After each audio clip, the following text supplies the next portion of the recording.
시편 37편 1절부터 9절까지 함께 읽습니다. 행악자를 인하여 불평하여 하지 말며 우리를 행하는 자를 투기하지 말지어다. 저희는 풀과 같이 속히 배임을 볼 것이며 푸른 채소같이 쇠잔할 것이미로다. 여호와를 의뢰하여 선을 행하라. 땅에 거하여 그의 성실로 식물을 삼을지어다. 또 여호와를 기뻐하라. 저가 내 마음의 소원을 이루어 주시리로다. 너의 길을 여호와께 맡기라. 저를 의지하면 저가 이루시고 내 의를 빛같이 나타내시며 내 공의를 정오의 빛같이 하시리로다. 여호와 앞에 잠잠하고 참아 기다리라. 자기 길이 형통하며 악한 꾀를 이루는 자를 인하여 불평하여 말지어다. 본을 그치고 노를 버리라. 불평하여 말라. 행악에 치우칠 뿐이라. 대저 행악하는 자는 끊어질 것이나 여호와를 기대하는 자는 땅을 차지하리로다. 아멘. 예수 믿는 사람이 행악하는 삶을 살 수 있다고 말씀합니다. 어떻게 하면 예수 믿는 사람이 행악하는, 악을 행하는 삶을 살게 되느냐, 어떻게 악 속에 들어가느냐 하는 일반적인 것은 시편 37편 8절에 나와 있습니다. 분을 그치고 노를 버리라. 불평하여 말라. 행악에 치우칠 뿐이라. 무엇을 통해서 행악에 치우친다는 이야기입니까? 불평하는 걸 통하여서 행악에 치우친다 그럽니다. 불평하는 것은 못돼 먹은 사람들과 함께 살면서 그들의 못돼 먹은 것에 대하여서 왜 저 사람들은 저렇게 전문용어로 못돼 처먹었을까? 그렇게 하면서 내가 어디로 간다는 이야기입니까? 행악으로 가는 것입니다. 하나님 보실 때는 그냥 같은 도매금의 사람이 되고 만다는 이야기. 나는 그렇게 못돼 먹은 삶을 안 살았는데 그렇게 생각하지만 하나님 보시는 입장은 너희가 불평하는 삶을 사는 것이 행악에 치우쳐가지고 내가 하나님 앞에 받고 누리는 은혜를 사라지게 만든다는 것입니다. 우리는 우리의 입장에서 우리의 선과 우리의 정의심과 우리의 정직함과 우리의 깨끗함을 통하여 저 사람들 저렇게 못돼 먹게 살고 나는 그들보다 낫다고 생각하는데 사실은 내가 하는 불평 때문에 나와 하나님 사이가 멀어진다는 사실입니다. 시편 37편 1절도 똑같은 말씀을 합니다. 행악자를 인하여 불평하여 하지 말며 불의를 행하는 자를 투기하지 말지어다. 행악자를 인하여, 행악자는 악을 행하는 자를 인하여 불평하지 말아라. 불평하지 말아라. 악을 행하는 자를 인하여 불평한다는 것은 내가 하나님 자리에 앉아서 산다는 이야기입니다. 내가 하나님 자리에 앉아서 재판을 한다는 이야기입니다. 전 세계의 주관자가 하나님이신 것을 내가 부인하고 있는 것입니다. 그렇기 때문에 이 행악하고 악한 자들은 하나님의 때가 되면 하나님이 처리하고 다루신다고 지금 시편 37편부터 다른 많은 말씀이 이야기합니다. 그러나 우리는 하나님께서 이 땅의 통치자이신 것을 부인하는 것이 뭐냐 하면 행악하는 자 때문에 불평하는 것입니다. 왜 저 사람들은 저렇게 사는가? 행악하는 자 때문에 불평은 당연히 할 수 있습니다. 왜 그러냐 그러면 행악하는 사람이 내 주변에 있으면 피해를 입는 당사자가 나이고 우리이기 때문에 그렇습니다. 그것을 하나님이 아시는 가운데서 쫙 멀리 떨어진 행악하는 사람이 아니라 내 가족, 내 형제, 내 이웃, 내 직장 속에서 내가 피해를 당하는데 그럼에도 불구하고 너희가 불평하여 하지 말라고 하나님께서 말씀합니다. 불평하는 것은 내가 하나님께서 재판하시는 그 재판관의 자리에서 앉아서 행하는 것이기 때문에 오히려 하나님과 나 사이에 문제가 심각한 문제가 벌어집니다. 왜냐하면 나도 행악하는 속에 들어가기 때문에 그렇습니다. 나는 저들의 못돼 먹은 것에 대하여 어떻게 인간이 돼가지고 그러는데 하나님께서는 어떻게 믿는 신자가 돼가 내 백성이 돼가지고 너가 그러느냐? 너가 내 자리에 앉아서 재판권을 행사하느냐. 그렇기 때문에 어떠한 행악하는 사람이 내 주변에 있을 때에 내가 정말로 주님의 은혜 속에 깊이 들어가는 길이 하나가 있고, 하나는 그들에 대하여 불평하면서 같은 행악자의 길로 들어가는 경우가 있습니다. 한 가지로 사는 남편과 아내다. 그 중에서 심지어는 남편이나 아내가 행악자가 될 수가 있습니다. 밖에서는 악을 행하지 않는데 누구에게는 행할 수 있다는 이야기입니까? 가정 안에서는 행할 수 있어요. 가정 안에서는. 밖에서는 고상한 사람이 안에서는 안 그럴 수 있다고 말이에요. 불평하고 싸우고 시비를 걸고 꼬투를 잡아서 비난하고, 거기에서 이제 나도 행악자가 갈 수 있고, 아니면 더 하나님의 큰 은혜 속에 들어갈 수가 있습니다. 내가 불평하여 하는 것을 넘어서서 하나님의 말씀 앞에 뜻 안에 내가 거한다면 더 깊은 은혜 속에 나를 끌어가 주시겠지만, 내가 그것을 보면서 불평하고 그리고 그를 판단하고 정죄하고 투기하고 살아간다면, 그렇다면 나는 하나님 앞에서 행악에 치우쳐서 악 속으로 나는 달려가는 사람이 되어져서 하나님의 은혜는 날이 갈수록 사라져간다는 이야기. 기쁨은 날이 갈수록 사라져가고 감사와 감격은 날이 갈수록 사라져갑니다. 우리는 생각합니다. 저 사람이 못된 일을 객관적으로 행했으니까 저 사람은 내가 저 사람에 대하여 또 내가 객관적으로 피해자니까 내가 말해도 돼. 응? 저 사람들의 못돼 먹은 것에 대하여, 악한 것에 대하여, 못된 짓에 대하여, 못된 말에 대하여, 저 못된 말을 나는 내 귀로 들었어. 응? 그러니 나는 이 못돼 먹은 것에 대해서 난 당한 피해자니까 말해도 돼. 그래서 하나님의 말씀이 이런 것에 대하여 경고를 참 많이 하고 있습니다. 누구에게요? 하나님의 백성에게 경고를 많이 하고 있습니다. 왜냐하면 우리가 섬기는 하나님께서는 이것을 우리에게 있는 것을 두고 보실 수 없기 때문에 그렇고, 우리 주 예수님께 십자가에 죽으셨어도 언제나 악은 악이고 죄는 죄고 잘못된 것은 잘못된 것이라는 사실입니다. 주님께서 율법을 완성하시고 성취하셨어도, 그러나 율법은 지금도 살아있고 폐해지지 않았습니다. 율법의 1.1획도 폐해진 적이 없고 완성된 의식법 같은 것은 이제 다시 지킬 필요가 없으나, 그러나 십계명부터 시작해서 모든 말씀은 그대로 살아있습니다. 그래서 우리가 그리스도 안에 거할 때 율법 아래 있지 아니하고, 우리가 성령의 인도하심을 따라갈 때에 율법 아래 있지 않는다고 말씀하시는 것이지, 우리가 주님 밖에 있고 우리가 성령의 인도하심 따라 살아가지 아니하면 율법은 언제나 우리에게 큰 힘을 발휘하여서 우리를 재판정으로 끌고 가게 될 것입니다. 37편 1절을 제가 읽습니다. 행악자를 인하여 불평하여 하지 말며 불의를 행하는 자를 투기하지 말지어다. 못된 일을 행하는 사람에 대하여 투기하지 말아라. 투기는 일반적으로 시기와 질투로 이해됩니다. 그 사람이 못된 일을 해가지고 잘 되니까 어떻게 저렇게 못돼 먹은 인간이 잘 될 수가 있느냐. 아니면 시기와 질투하니까 이 불일이 못돼 먹은 일을 행하는 사람이, 그 사람이 넘어지니까, 실패하니까 그럴 줄 알았어. 아내가 어떻게 되나 두고 보자. 네가 어떻게 되나 두고 보자. 그렇게 해서 우리 아내가 그에 대한 투기를 가지고 있다는 이야기. 네가 망하는 꼴을 보리라. 네가 무너지는 꼴을 보리라. 그렇게 살아갑니다. 아니, 예수님을 믿는 사람 우리는 하나님 앞에서 우리가 가진 불의와 행악이 정말 많습니다. 정말 많아요. 그럼 그건 어떻게 우리는 용서받고 삽니까? 우리 주 예수님의 값없이 흘리신 피 때문에, 그 사랑 때문에 용서받고 살지 않습니다. 그러나 우리는 안 그렇습니다. 우리는 다른 사람에 대하여 아내가 끌어오르는 투기를 가지고 있습니다. 나는 주 예수 그리스도의 긍휼과 사랑과 그분의 대속을 통하여 하나님의 자녀가 되어놓고, 다른 사람은 그렇게 적용받지 말아라.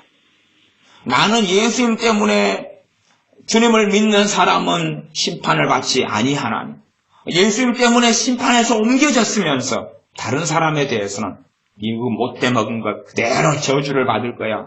그대로 심판을 받을 거야. 네 잘되는 것을 나는 결코 두고 볼 수 없다. 그러한 이 분리 행하는 자에 대한 특기를 가지고 있습니다. 말하자면 주 예수 그리스도의 생명의 복음은 내 것만이야. 과거의 유대인들이 하나님을 섬기고 믿으면서 전능하신 하나님은 우리만의 하나님이다. 아브라함에게 하나님께서는 너희는 너를 통해서 내가 제사장 나라를 만들게 하겠다. 하나님의 계획은 뭐냐 하면 이스라엘이 제사장 나라가 되는 것이 이스라엘을 통하여 하나님을 전파하는 것이고 하나님의 말씀을 증거하는 것이어서 주변 나라 민족들이 전능하신 하나님께 돌아오는 것입니다. 그러나 유대인들 이스라엘 사람들은 오랜 세월 동안 그렇게 하기보다는 하나님을 자기 나라만의 신과 자기 나라만의 창조자로 만들었습니다. 그러면서 이제 오히려 다른 이방인들에 대하여 개처럼 돼지처럼 멸시하고 천대하고 그렇게 사는 것처럼 예수님을 믿는 우리들도 얼마든지 그렇게 될 수 있습니다. 예수님을 우리만의 예수님으로 만들고 복음을 우리만의 복음으로 만들어서 나도 정말로 못돼 먹은 우리도 그 은혜와 긍휼과 자비 때문에 세움을 입고 부르심을 받았는데도 불구하고 그렇게 되지 않은 것처럼 그래서 내게는 예수님의 십자가를 적용시키고 다른 사람들에게는 심판의 자를 적용시키고 율법을 적용시키면서 너희들이 결코 잘 되는 꼴을 보지 못하겠다는 것입니다. 예수 믿는 사람 가운데 어떤 사람이 참 위험하냐 하면 고상한 사람이 위험하기도 합니다. 고상한 사람. 내가 못돼 먹고 내가 정말로 나쁜 사람이 예수님 믿게 됐으면 그러면 그래도 다른 사람한테도 예수님의 십자가를 적용시키고 그 눈으로 볼 수 있습니다. 그러나 내가 정말 못돼 먹은 사람이 아니에요. 그냥 고상하게 살다가 예수님 믿었어요. 일찍도 예수님 믿고 나름 고상하게 살아왔어요. 그렇기 때문에 자신의 고상하게 산 나가 예수님 믿었다. 그러니 안에서는 어떤 마음이 있겠습니까? 내가 괜찮은 사람이기 때문에 나를 불러주셨다는 마음이 있어요. 내가 그래도 남에게 피해 안 끼치고 남을 저주하지 않고 내가 그래도 똑바로 살아온 사람이니까 나를 불러주셨어. 나는 사실상은 우리 주 예수님께서 십자가에 내 죄를 위해 죽으실 만큼 아주 심각한 나쁜 사람이 아니야. 실제로요. 고상한 예수님을 믿는 사람들은 더 깊은 하나님의 은혜 속에 들어가야 됩니다. 그래서 자신의 고상한 삶의 더 깊은 곳에 있는 자신의 심각한 죄들을 발견해야 됩니다. 그래서 고상하기 때문에 나를 불러주신 게 아니라 내 안에 있는 심각한 죄와 악 때문에 우리 주 예수님이 아니면 구원받을 수 없기 때문에 나를 불러주신 것이라는 걸 꼭 발견해야지만이 그 사람이 더 깊은 주 예수님의 복음의 뿌리를 내리게 됩니다. 그러나 고상한 사람들이 10년을 예수님 믿었는데 그대로 자기는 나름대로 정직한 사람이고 고상한 사람이고 괜찮은 사람이고 또 20년을 예수님 믿었어요. 지금 표면적인 고상함을 이야기하는 것이 아닙니다. 자기 안에 있는 죄의 심각함을 겉으로의 삶에서는 고상한 나로 그대로 살아가는 건 아주 좋은 일입니다. 그런가 하나님과 내 관계 속에서 내 안에 있는 그 심각한 악, 심각한 죄, 내 안에 도사리고 있어 왔던 무수히 많은 죄의 실체와 본질을 발견해야 됩니다. 그래서 예수님 믿는 많은 사람들에게요. 예수님 믿을 때에 성령 충만함도 주시고 성령 세례를 베풀어 주시고 기쁨을 주시고 평안을 주시는데 그러나 많은 시간 동안에 이렇게 몸부림을 쳐도 제자리, 저렇게 몸부림을 쳐도 제자리, 이렇게 몸부림을 쳐도 때로는 더 아래로 뚝뚝 떨어지는 삶 같은 것을 제가 믿는 하나님은 허락하시는 것을 봅니다. 이렇게 발부둥 쳐봐도 더 나아가지 않고 더 열심히 기도해봐도 더 깊은 은혜 속에 들기보다는 다람쥐 쳇바퀴같이 살아가는 것. 내가 생각하기에 나 정도의 고상함이나 나 정도의 열심이나 나 정도의 그래도 모범적인 신앙생활을 한다면 더 깊은 은혜 속에 들고 더 깊은 하나님의 복을 누리며 더 하나님과 아주 가까워지고 더 성령 충만해질 것 같은데 나 정도의 고상함 가지고 더 기도하고 말씀을 더 상고하고 예배를 더 많이 드리고 말씀대로 살려고 발버둥 치는데도 늪에 빠져들어가는 것처럼 더 쑥쑥 빠져들어가거나 아니면 하나님의 은혜가 더 많이 감퇴되고 떨어지는 것 같은 것을 많은 믿는 신자들은 경험합니다. 왜 그렇게 될 수밖에 없느냐 하면 많은 사람들은 자신의 행위를 의지하고 살기 때문에 그렇습니다. 자신의 기도 생활을 의지하고 그래서 기도를 더 많이 해서 은혜를 더 받게 된다면 기도가 똑같은 기도인데 하나님의 은혜의 방편과 은혜의 통로로 기도를 하느냐 아니면 30분 기도하니까 더 많이 뭘 받아야 되고 1시간 기도하니까 더 많이 받아야 되고 그래서 기도를 또 다른 자신의 공로로 만들어가느냐 기도를 하나님의 은혜의 통로로 만드는 게 아니라 또 다른 공로로 만들어 간다면 그 사람은 기도를 더 많이 해도 어느 때 되면 기도 많이 하는 것하고 자신이 하나님의 큰 은혜를 받고 누리고 사는 것하고 거의 상관이 없는 것을 보게 될 것입니다. 단지 종교인의 기도 생활만 늘어갈 뿐이고 하나님께서 받으시는 기도는 이제 거의 못하는 병들어버린 사람이 되고 말 것입니다. 물론 객관적으로는 제가 바구니를 하나 들고 봐보세요. 양복을 이렇게 차려입고 바구니를 들고 그 다음에 서울 지하철에 앉습니다. 지하도가 앞에 앉아요. 돈 좀 달라 그러면 굉장히 특이한 컨셉이거든요. 그래서 꽤 돈을 받을 수 있을 거라 생각합니다. 생각해 보십시오. 노숙자 옷을 입고 돈 달라고 바구니를 내밀고 있으면 그러지만 굉장히 사람들을 끄는 메리트입니다. 그래서 양복을 입고 넥타이를 메고 차분하게 앉아서 지나가시는 분 돈 좀 주고 가십시오. 아니면 헌금함을 들고 나갈까요? 헌금함을 해놓고 승려처럼 목탁을 두드릴 수는 없으니까 안수기도 해주겠습니다. 헌금 좀 하고 가세요. 국어를 지하철에 앉아서 5분 하는 사람하고 5시간 국어를 하고 있는 사람은 당연히 5시간 하는 사람이 훨씬 더 많이 얻을 겁니다. 그러지 않겠습니까? 객관적으로. 한 10분만 하고 있는 사람이 대박을 터뜨릴 수도 있겠지만 그런 확률은 거의 없습니다. 거의 없고 한 10시간 열심히 한 푼 달라고 나 좀 도와달라고 아프다고 더군다나 더 많이 머리에 삐를 뚫으면서 아파요 죽겠어요 약 좀 사게 돈 좀 주세요 옆에다가 대자보를 붙여놓으면서 난 이렇게 힘들어요 불쌍해요 짠해요 그 다음에 팔에 붕대 감고 머리에 붕대 감고 옆구리에 붕대 감고 그 다음에 빨간 아까진기 뿌려가지고 지금 피가 터지고 있어요 빨리 돈 좀 주세요 컨셉을 사용하면 더 많은 돈을 받을 겁니다. 그러나 내가 한 푼 달라고 하는 것은 그것은 주는 사람의 긍휼과 자비에 의지한 거지 내 행위에 의지한 게 아닙니다.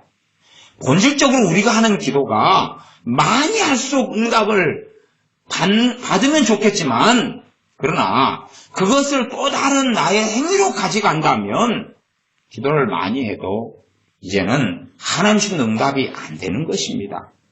내가 기도 생활 자체를 나의 액세서리나 나의 행위를 만들어내가지고 하나님께 나아간다면 심각한 문제가 있습니다. 예를 들어 저나 여러분이 신앙생활을 어떤 이는 10년, 20년, 30년 했습니다. 30년 신앙생활 한 사람은 어떻게 생각하겠습니까?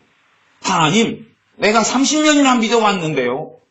30년 믿었다는 게 뭡니까? 내가 가진 내 의예요. 내 의. 그러나 하나님 보실 때는 야, 내가 너를 사랑해서 30년 전에나 불러줬어. 30년 전에 불러줘서 30년 동안 내 앞에 살게 했어. 아니요. 나 30년이나 믿어왔는데요.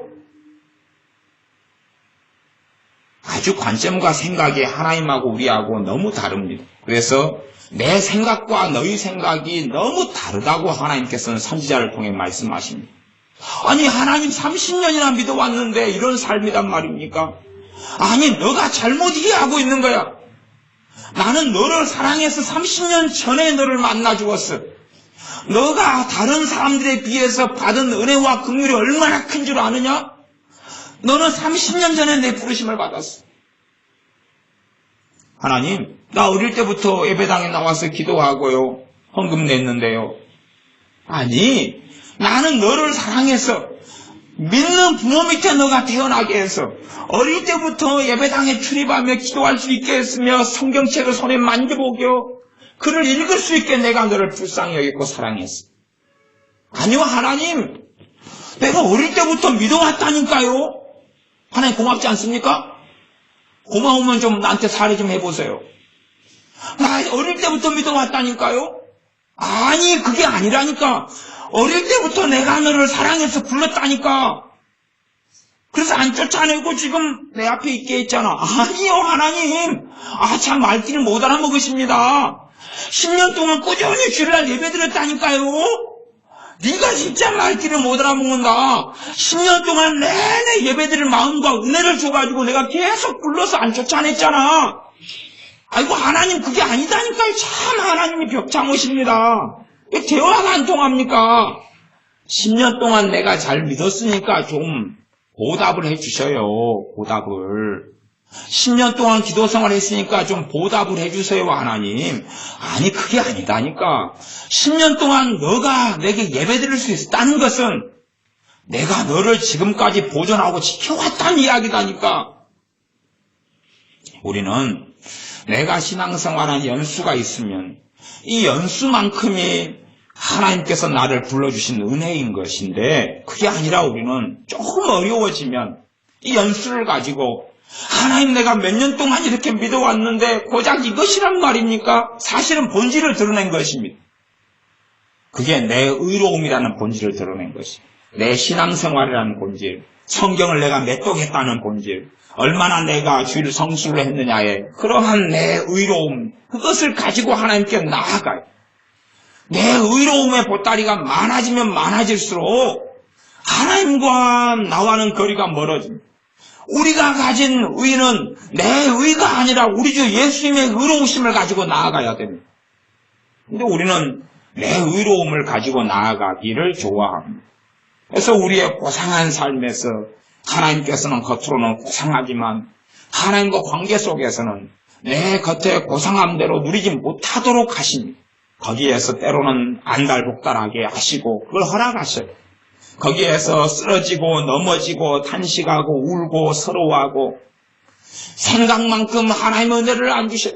생각만큼 하나님과 깊은 관계 속에 들지 않아요. 그런 것을 이해 못하기 때문에 이제 거짓 선지자들이 나타나서 손을 내밉니다. 거짓 선지자들 내밀면서 야, 멋진 삶 아니지? 우리는 맨날 음성 들어. 우리는 항상 하늘문이 열려. 하늘문이 열리고 우리는 항상 하늘문이 열려서 계시를 받아. 지금도 지금 천사가 지금 2명이 돌아다니네. 지금 하나님이 말씀하셨어요. 여러분들 가운데 미혼 남녀들은 하나님이 지금 결혼시켜주기 시작하신다고 낙타를 보냈다고 말씀하셨어요. 이 미국에서나 세계에서 오는 선지자라고 하는 사람들이 대부분 거짓 선지자들입니다. 거짓 선지자들인데 그걸 듣고 난 다음에 거기에 환호하고 넘어갑니다. 하나님께서 나를 어떻게 양육하시는 것을 알지 못하기 때문에, 그렇기 때문에 내가 지금 어디에서 틀어져 있고 어디에서 문제가 있다는 걸 발견하기보다는 와, 저 사람들이 샘플인 모양이구나. 아니요. 샘플을 찾으려면 우리 주님에게서 모델을 찾지 못한다면 주님의 사도와 주님의 선지자들에게서 모델을 찾아야 됩니다. 그게 뻔한 것 아닙니까? 교회는 우리 주님께서 모퉁이 돌이 되시면서 사도들과 선지자들의 터 위에 세웠다고 그랬습니다. 그런데도 불구하고 사도들이 모델이 안 되는 거예요. 성경의 사도들요. 이 사도행전에 있는 사도 바울이나 바나바 사도나 베드로 사도나 이 주의 종들이 모델이 안 돼요. 모델이 안 되고 새로운 계시의 시대가 열렸으니 그래서 미국에 있는 선지자들 불러대면서 그들의 집회 참여하면서 그들이 모델인 것처럼 착각합니다. 그러나 명백하게 대부분 100%라고 제가 장담할 수 없지만 그러나 대부분 그들은 모델이 아니라 거짓 선지자들입니다. 고상할 수도 있고 월급을 적게 받고 살 수도 있고 청빈하게 살 수 있습니다만은 그걸로써 열매가 되는 것은 결코 아닙니다. 그래서 우리가 정말로 내가 우리 주 예수님의 십자가의 복음 속에 그의 은혜 속에 더 깊이 들어가는 것은 내 안에 숨겨져 있는 죄를 깊이 있게 보는 것입니다. 누구와 함께요? 주님과 함께. 주님과 함께. 그리고 내 의로움을 얼마나 더 벗어버리고 버릴 수 있느냐는 것입니다. 거꾸로 내 의를 더 입을 수 있어요. 상대적인 의를. 그것이 뭐냐 하면 행악하는 자 때문에 불평하는 것입니다. 행악하는 자 때문에 불평하는 것입니다. 그 다음에 불의를 행하는 자를 추기하는 것입니다. 야, 저 사람 저 악해. 저 사람 저 못돼 먹었어. 네? 그래서 어떤 믿는 신자들은 정말로 많이 악해져 갑니다. 간혹 제게도 연락하시는 분들이 많이 계시는데 제가 그런 연락을 받으면 참 깝깝하고 답답하게 생각합니다. 어떤 연락이냐 그러면 예를 들어서 서울의 사랑의교회가 지금도 두 파로 나눠져 가지고 이쪽 파가 기도회를 하면서 말하자면 사랑의교회를 개혁해야 된다고 막 기도회를 하고 그런 부류의 사람들이 저한테 연결돼 가지고 연락이 오고요. 이쪽 부류의 사람들이 또 그렇고 그런 말하자면 자기 입장에서 뭐가 있냐 하면 자기 입장에서 정의가 있는 거예요. 정의가 있어요. 그래서 자기가 옳다는 거예요. 옳다는 거예요. 그래서 사랑의교회 이쪽 개혁을 해야 된다는 측은 지금 현재 오정현 목사님 측이 잘못됐다고 이걸 무너뜨리고 파괴시켜야 된다는 것이. 심지어는 사랑의교회 그런 건축한 것도 불법으로 건축했기 때문에 이제 그걸 불법으로 건축한 걸 바꿔야 된다는 거예요. 그럼 바꾸는 방법은 뭘까요? OM으로 가져가서 다 깨트려 보면 될까요? 그러니까 무슨 답도 없는 이야기예요. 답도 없는 이야기. 근데 무슨 말이냐 그러면 뭐가 있어요? 자기 뱃속에가? 지금 어디가 옳고 틀리다는 문제는 아니에요. 제가 사랑의교회 어디 되지도 않고 그런 문제가 아니라 그것 때문에 끊임없이 자기가 옳고 거룩하고 의롭다는 걸 피하라고 살아가는 거예요. 피하라고 살아가요. 그러면 저한테 문자를 보내고 연락을 하면서 상황이 이렇게 됐으니 기도해달라 그러고 어느 편에서요? 자기 편에서요. 나 자기 편 아니거든요. 그 양반이 내가 자기 편이지 않은 모양이에요. 또 재판하는 사람이 어떤 권사님은 목사님하고 재판 중이에요. 갖고 기도해달라는 거예요. 누가 옳다고요? 자기가. 그건 나한테 기도해달라고 연락을 해요. 근데 그분은 제가 명백히 밝히지만 저는 그들 편 아닙니다. 물론 목사님 편도 아니지만 옆편도 아니고 제가 누구 편들 일이 있습니까? 재판장에 가서 목사님 이겨라 이겨라 아니 권사님 이겨라 이겨라 편들 일이 있습니까? 뭐냐 그러면 정말로 상대방이 불의를 행하는 자들 행악하는 자라 할지라도 문제는 불평하여 하지 말고 투기하지 말라고 말씀하시는 거예요. 그 가운데 어떤 의를 행해야 될 부분이 있을지도 모르겠어요. 그러면 그건 정말로 하나님 앞에서 쉽지 않은 거예요.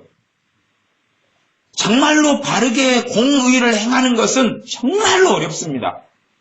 그래서 어떻게 불의를 국가적으로나 행정적으로 처리할 것인가에 대해서는 종교개혁자들조차도 오랜 시대 동안에 고민하고 고민했어요.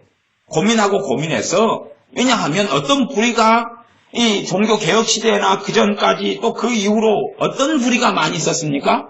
못돼 먹은 왕이, 못돼 먹은 황제가, 못돼 먹은 또 악한 자들이 정권을 많이 잡아왔잖아요. 그것에 대하여 국민과 시민들은 어떻게 해야 되느냐? 그것에 대해서도 정답안을 가지지는 못했어요. 그것 때문에 고민했어요. 물론 지금도 100% 정답안이 없어요. 그때 이후로 500년이 흐르고 하나님의 말씀을 가지고 다시 이리 살펴보고 저리 살펴보는데도 굉장히 어렵다고. 굉장히 어려워요. 그 가운데 이제 가장 이러한 문제를 해결하는 가장 근원적인 말씀이 로마서 13장에서 출발하는 거예요. 너희는 권세자들에게 순복하라, 복종하라는 말씀을 시작하는 거예요. 그게 가장 근원적인 겁니다. 거기에서 이제 어떻게 조망하고 봐야 될 것이냐, 그런 것을 교리라 그러는 것이. 이 악한 사람들은 또 이 거짓된 미혹 속에 들어가는 사람들은 교리를 무너뜨리려고 그럽니다. 교리를 무너뜨리려고 그러는데 교리가 뭔지 압니까? 교리에 대한 이야기를 조금 하고 이제 진도를 나가겠습니다. 교리라는 건 뭐냐 하면 예를 들어서 구원이 있다. 구원이라는 주제가 있다. 성경의 주제가 있다. 그러면 창세기부터 계시록까지 뭐에 대한 말씀은 다 모으는 거예요? 구원에 대한 말씀은 다 모으는 거예요. 다 모아요. 모으면 이제 내 지금 이해로 생각할 때는 이쪽 말씀과 이쪽 말씀 부딪히는 말씀들이 있겠어요? 없겠어요? 있겠죠. 내가 구원에 대한 말씀 한 3개 가지고 3개만 내 마음에 들어요. 3개만. 그냥 3개만 가지고 해석을 하려고 그래요. 근데 저쪽에 50개가 데모를 해요. 야, 너것도 틀렸어. 그쪽으로 가면 안 돼. 다시 내가 50개를 가지고 해석을 해가 저리 달려가려고 그래. 그랬더니 이쪽에 3개가 야, 소수라고 우리를 등한시하냐? 그러면 안 돼. 우리 데모를 해. 그래서 구원에 관련된 말씀을 다 모아가지고 이쪽 말씀도 수용되고 이쪽 말씀도 수용될 수 있는 그렇게 서로가 서로를 해석해주고 견제해주고 제재해주면서 해석될 수 있는 것을 정리하는 것이 교리라 그러는 것이에요. 그러니까 성경 몇 구절 가지고는 자기끼리 울타리가 없이 마음대로 뛰쳐나가 버릴 수 있는데 신약에서 구약까지 다 모아가지고 하니까 이쪽 말씀들은 내가 이 몇 개를 가지고 해석을 하고 저쪽으로 달려나가는 것에 대해서 틀렸어 라고 이야기해줘요. 그렇기 때문에 교리를 가지는 것은 울타리를 가지는 거예요. 어떤 교리는 성경 구절을 모아놔도 특별한 무리가 없이 한 방향을 향해서 뜻이 흘러가요.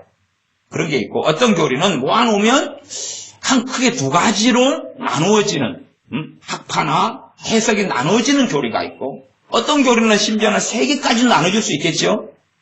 어떤 부분 안에서 해석되는 것은 옳고 타당성이 있고 그 영역을 벗어나면 안 된다는 것도 있어요. 그래서 구원이든 용서다. 그럼 용서에 대한 말씀을 신약부터 구약까지 다 모아놔요. 다 모아놓으면 용서가 무조건적이에요? 조건적이에요? 조건적이기도 하고 무조건적이기도 해요. 조건적이기도 하고 무조건적이기도 하다니까 용서가요. 예수님의 말씀만 용서를 사복음서에 모아놔도 용서의 얼굴이 굉장히 복잡한데 왜냐하면 형제가 죄를 지어가지고 잘못했노라 와서 빌면 용서해 주라고 그랬거든요. 예수님이 그러셨단 말이에요. 그런 말씀이 있고 그 다음에 또 다른 말씀 70번씩 7번이라도 용서하라. 그런데 그 조건이 또 없는 구절이 있고 그 다음에 로마서의 용서는 본질적으로 그를 용서해서 이제는 저 사람이 나한테 천만한 사기를 쳤는데 천만한 사기 이제 무효로 해줄게요. 그런 게 아니다 그 말이. 천만한 사기 무효로 해줄게요가 아니고 내가 천만한 당신 사기친 거에 대하여 나는 하나님께 재판권을 맡기겠다.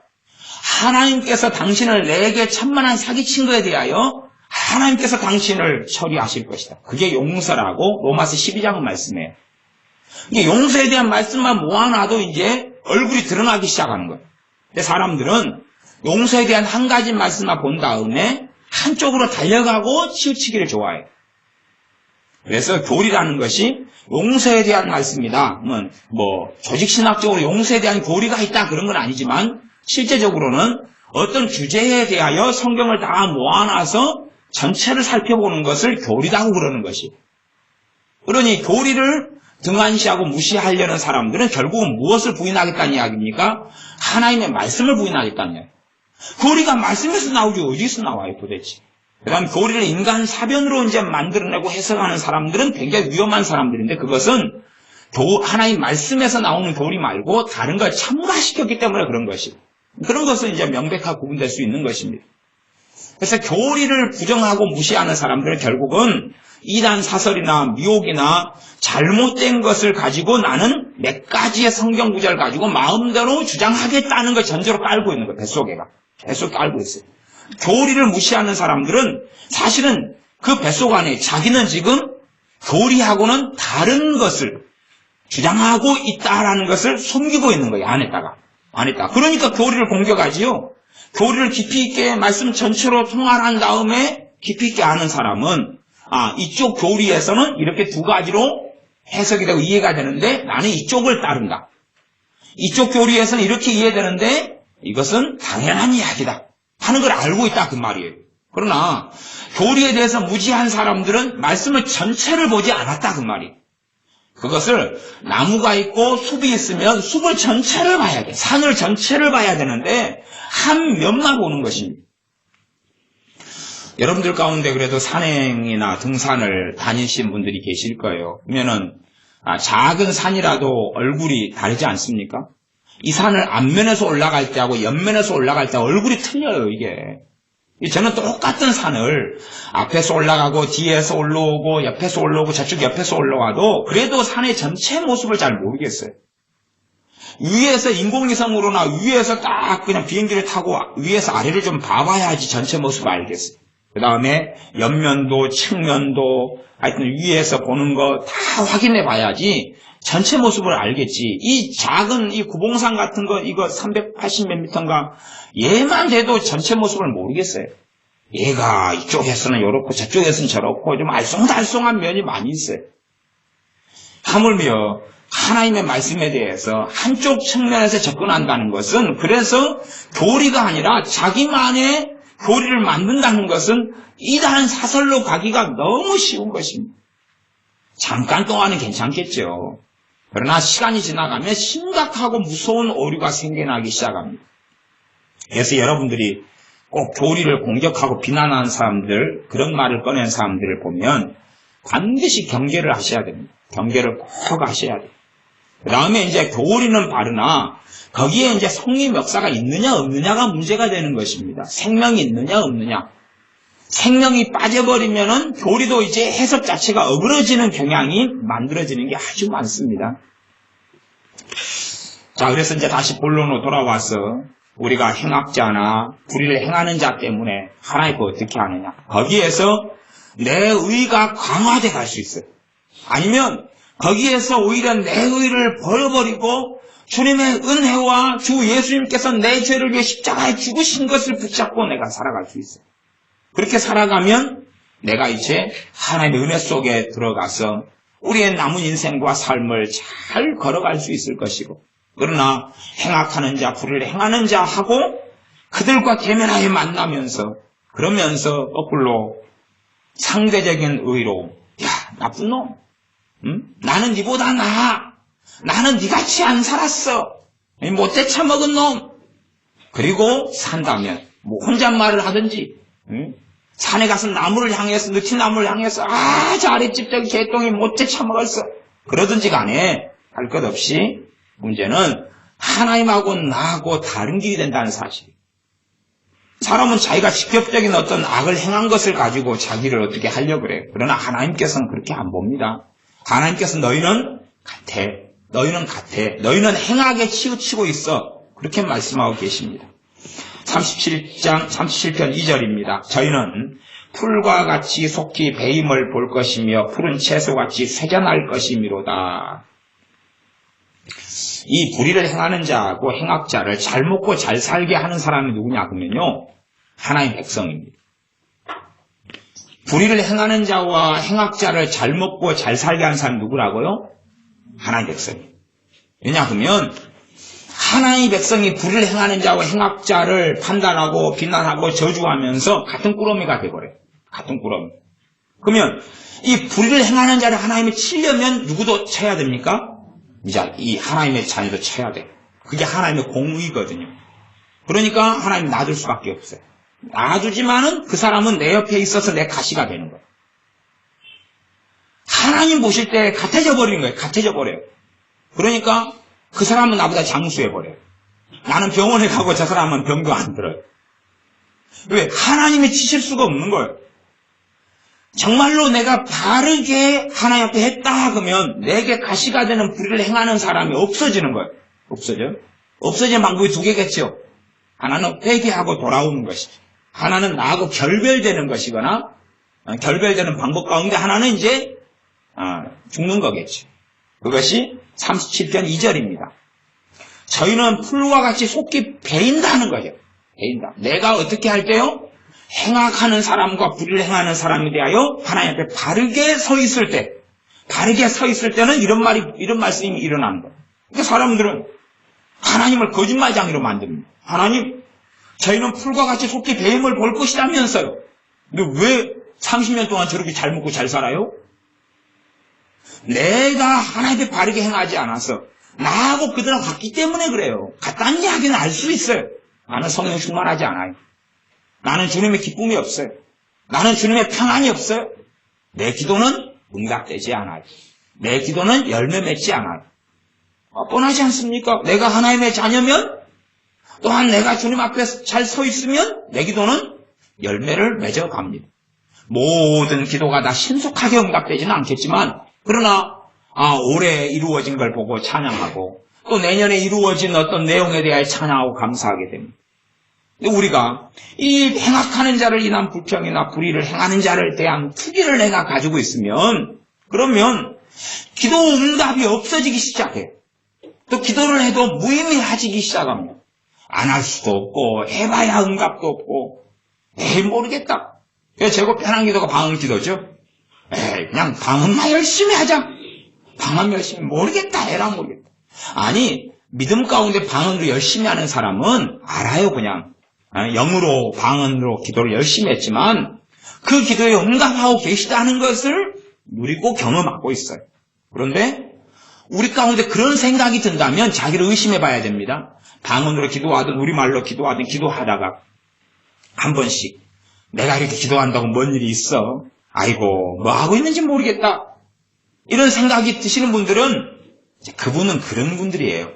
제가 그런 분이 10분이 딱 그럴 때 10분 다라고 말할 수 없지만 10명 가운데 8명, 9명의 분들은 내가 뭔 짓을 하고 있어? 헛짓을 하고 있어? 그것이 맞는 거예요. 그분들은 그게 맞는 거예요. 별로 응답이 없다 그 말이에요. 내가 행악자와 하나님 보실 때 같은 자가 돼버리면, 그렇다면 나는 은혜 때문에 주님의 사랑 때문에 내가 깨끗하고 바르고 거룩하고 의롭고 사랑받을 만해서가 아니라 하나님은 복음에 대하여 가난한 자를 택하사 믿음에 부욕해 하시고 내가 가난했기 때문에, 내가 없었기 때문에, 아무도 의지할 수 없었기 때문에, 나는 질병밖에 없었기 때문에, 탄식했기 때문에, 하나님의 긍휼과 자비 때문에 나를 불러주셨는데, 나는 잘나서 그런 것처럼, 깨끗해서 그런 것처럼, 의로워서 그런 것처럼, 아니면 이 개구리가 올챙이 시절을 기억하지 못하는 것처럼 10년 전에 내가 어떤 존재였고 10년 전에 어떤 사랑을 주 예수님께 받았는지, 5년 전에 어떤 은혜와 사랑을 받았는지, 20년 전에 어떤 은혜와 사랑을 받았는지를 망각하고 까먹어버렸다 그 말입니다. 그리고 이제 기억이 왜곡돼 버리고 생각이 왜곡돼 버려가지고 잘못된 길을 걸어갑니다. 그때는 자신 근처에 있는 행악자나 불의를 행하는 자는 사라지지 않습니다. 나아가서 37편 이전의 말씀이 이루어지는 걸 보지 못합니다. 물론 궁극적으로 이루어지겠습니다만은 저희는 풀과 같이 속히 배임을 볼 것이며 푸른 채소같이 세련할 것이미로다. 하나님의 사람들이 바르게 행할 때에 하나님의 말씀이 그대로 이루어지는 것을 우리는 봅니다. 3절입니다. 여호와를 의뢰하여 선을 행하라. 땅에 거하여 그의 성실로 식물을 삼을지어다. 여호와를 의뢰하여 선을 행하라. 의뢰하여 그 말은 의지하여 그 말입니다. 여호와 아버지 하나님을 의지하여서 선을 행하라. 그러면 내 능력으로 선을 행하라는 이야기입니까? 하나님의 능력으로 선을 행하라는 이야기입니까? 하나님의 능력으로 선을 행하라는 이야기예요. 하나님을 의지한다는 것은 내게서는 선이 나올 수 없다는 걸 아는 것입니다. 내게서는 선이 나올 수가 없어요. 우리 안에서는 선이 나올 수가 없어요. 선을 창조할 수 없습니다. 하나님을 의지할 때에 우리에게 임하시는 성령 하나님의 도우심을 통하여 선을 행할 수 있습니다. 그러니까 사람들은요, 자기의 선량한 마음, 선량한 정신을 통하여 고상한 정신과 마음을 통하여 행하는 게 다 선이라고 생각합니다. 그러나 하나님 아버지를 의지할 때만이 선을 행할 수 있다. 그럽니다. 하나님을 의지할 때만이 선을 행하는 것입니다. 기도도 똑같이 다 기도 자체가 선에 속한 것입니다. 기도 자체가 선에 속하는 것이죠. 그래서 하나님을 찾는 자들에게 상 주시니심을 믿어야 할지니라. 이게 하나님이 기도하라고 그랬잖아요. 그러면 하나님 말씀 순종하는 게 선 아닙니까? 그렇죠. 선이에요. 기도는 선에 속하는 거예요. 은혜의 통로이지만 우리에게는 하나님이 상으로 갚아주시는 것이 기도입니다. 그런데 그 기도가 여호와 하나님을 의지하여 하지 않는 기도는 똑같은 기도인데 선이 안 돼버리는 거예요. 내 마음, 내 생각, 내 정신에서 나오는 기도. 그것 가지고는 안 되는 것이. 물론 우리가 내 마음 안에 있는 진실한 소원을 아릴 수 있어요. 그러나 그것도 하나님을 의지하고 기도해야 됩니다. 그래야지 참된 선이 되고 하나님께서 기도를 받으시는 게 됩니다. 그러니까 우리는 선한 것이면 그대로 하면 다 선한 것이 된다고 생각합니다. 찬양 그대로 하면 다 찬양이 될 것 같고, 하나님 말씀 읽고 묵상하는 거 그대로 하면 다 될 것 같고, 기도 그냥 그대로 하면 될 것 같고. 그래서 지난주 주일에나 영과 진리로 예배할지니라, 물론 오후도 원투가 이어지는 말씀인데 카페에는 제목을 좀 다르게 해놓았습니다. 그러면 주님을 의지할 때만이 내가 성령님을 통하여 예배할 수 있고, 성령의 역사하심을 통하여 내 말씀 생활, 기도 생활, 예배가 찬양이 살아날 수 있다. 그런데 내가 나를 의지할 때에 매너리즘에 젖고 습관에 젖어가지고 그렇게 하는 삶은 기도와 말씀 속에 그 은혜의 놀라운 통로 속에 들어간다 할지라도 별로 그냥 뻔한 삶 속에 살 수밖에 없다는 이야기입니다. 말씀은 한결같습니다. 여호와를 의지하여 선을 행하라. 행악하는 자를 볼 때에 나는 너보다 고상해.